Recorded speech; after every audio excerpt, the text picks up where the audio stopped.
అందరికీ నమస్తే. ఈ జగత్తులో సృష్టికి మూలం స్త్రీ. ఆమె ఓర్పుకు భూదేవి కూడా సాటిరాదు. ఆమె కరుణకు ఆకాశమే హద్దు. ఒక మహిళ తలుచుకుంటే చరిత్ర గతిని మార్చగలదని చరిత్ర ఎన్నోసార్లు నిరూపించింది.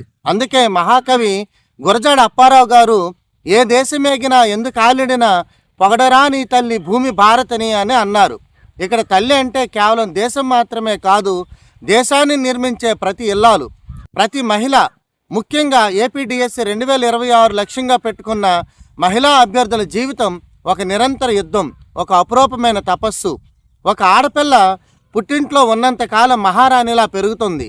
నాన్న చూపులో గారాబం, అమ్మ చేతి ముద్ద, నా బిడ్డ ఏం చదువుతానన్నా నేనున్నాను అనే తండ్రి ఇచ్చే భరోసా ఆమెకు కొండంత ధైర్యం. ఆ పుట్టింటి గోడల మధ్య తను కన్న కలలు, ఆ అక్షరాల సాక్షిగా తను వేసిన అడుగులు ఎంతో స్వచ్ఛమైనవి. ఆ రోజుల్లో పుస్తకమే ప్రపంచంగా బతికిన ఆ సున్నితమైన మనస్సు పెళ్ళై అత్తవారింట్లో అడుగుపెట్టిన తర్వాత ఒక్కసారిగా బాధ్యతల సుడిగుండంలో పడుతుంది. అప్పటి వరకు పుస్తకాలతో గడిపిన చేతులు గరిట పట్టాల్సి వస్తుంది. కొత్త మనుషులు, కొత్త అలవాట్లు, అందరి ఇష్టాయిష్టాలను గమనిస్తూ తనను తాను మార్చుకోవాల్సిన పరిస్థితి. అత్తారింట్లో బాధ్యతల నడుమ తన కలను నెరవేర్చుకోవడం అంటే అది కత్తి మీద సామే. ఉదయాన్నే అందరికంటే ముందు లేచి వంటగది పనులు పూర్తి చేసి పిల్లల్ని స్కూలుకు పంపి ఇంటివారి అవసరాలు తీర్చి అందరూ విశ్రాంతి తీసుకునే సమయంలో తను మాత్రం పుస్తకం ముందు కూర్చుంటుంది. కళ్ళు నిద్రతో భారమవుతున్నా, ఒళ్ళు అలసటతో సహకరించకపోయినా మనసులో ఉన్న ఆ టీచర్ అవ్వాలనేటటువంటి కళ ఆమెను నిద్రపోనివ్వదు.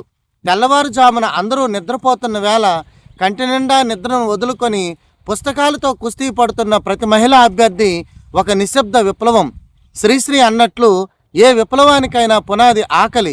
అది కడుపు ఆకలి కావచ్చు, గెలవాలన్న కసి కావచ్చు. మీలో ఉన్న ఆ గెలవాలన్న కసి, అలుపెరగని మీ శ్రమ త్వరలోనే మిమ్మల్ని ఒక గౌరవప్రదమైనటువంటి ఉపాధ్యాయురాలుగా నిలబెడుతుంది. ఆమె మనసు వెన్నలా సున్నితమైనది, కానీ ఆశయం కొండంత దృఢమైనది. ఇంట్లో చిన్నారికి దెబ్బ తగిలితే కన్నీరు కార్చే అదే కళ్ళు పరీక్షా పత్రం మీద విజయం సాధించడానికి నిప్పు కణికల్లా మారుతాయి. అత్తారింట్లో ఎన్ని ఒత్తిళ్లు ఉన్నా చుట్టుపక్కల వారు ఈ వయసులో నీకు చదువు అవసరమని వెటకారంగా మాట్లాడినా వాటన్నింటినీ మౌనంగా భరిస్తూ ముందడుగు వేయడం మీ ఓర్పుకు నిదర్శనం. మహాకవి జాషువా గారు అన్నట్లు అబల కాదు ఆమె సబల. ఒక్కోసారి పుట్టింటి జ్ఞాపకాలు గుర్తొచ్చినప్పుడు, నాన్న ప్రోత్సాహం గుర్తొచ్చినప్పుడు కళ్ళల్లో నీళ్లు తిరగొచ్చు. కానీ ఆ కన్నీటి చుక్కలే రేపు మీరు సాధించబోయే విజయానికి ఇంధనం కావాలి. స్త్రీ స్వయం శక్తితో ఎదగాలి, అప్పుడే సమాజం బాగుపడుతుంది అన్న డాక్టర్ బిఆర్ అంబేద్కర్ మాటలను మీరు నిజం చేస్తున్నారు. మీరు కేవలం ఒక ఉద్యోగం కోసం చదవడం లేదు, మీ యొక్క ఆత్మగౌరవాన్ని ఈ సమాజానికి చాటి చెప్పడానికి, మీ కాళ్ళ మీద మీరు నిలబడడానికి ఈ పోరాటం చేస్తున్నారు. త్యాగం అంటే మీ దృష్టిలో కేవలం వదులుకోవడం కాదు, రేపటి వెలుగు కోసం నేటి సుఖాలను పనంగా పెట్టడం. పండగలు, పబ్బాలు, వేడుకలు అన్నింటికీ దూరంగా ఉంటూ కేవలం సిలబస్ కాపీలు, మోడల్ పేపర్లతో సహవాసం చేయడం సామాన్యమైన విషయం కాదు. రవీంద్రనాథ్ ఠాగూర్ గారు అన్నట్లు, నీవు వెలుగును ప్రేమిస్తే నీ నీడ నిన్ను అనుసరిస్తుంది, నీవు నీ లక్ష్యాన్ని ప్రేమిస్తే విజయం నిన్ను వరిస్తుంది. మీరు పడుతున్న ప్రతి కష్టానికి, ప్రతి కన్నీటి చుక్కకు ప్రతిఫలం దక్కే రోజు దగ్గరలోనే ఉంది. మీరు ఉద్యోగం సాధించిన రోజు మిమ్మల్ని విమర్శించిన నోళ్లే మీ గొప్పతనాన్ని కీర్తిస్తాయి. మీ పుట్టింటి గౌరవాన్ని నిలబెట్టే వెలుగుగా, అత్తారింటికి గర్వకారణంగా మీరు మారబోతున్నారు. డిఎస్సి 2026 అనేది కేవలం ఒక నోటిఫికేషన్ కాదు, అది మీ జీవితకాల కళ.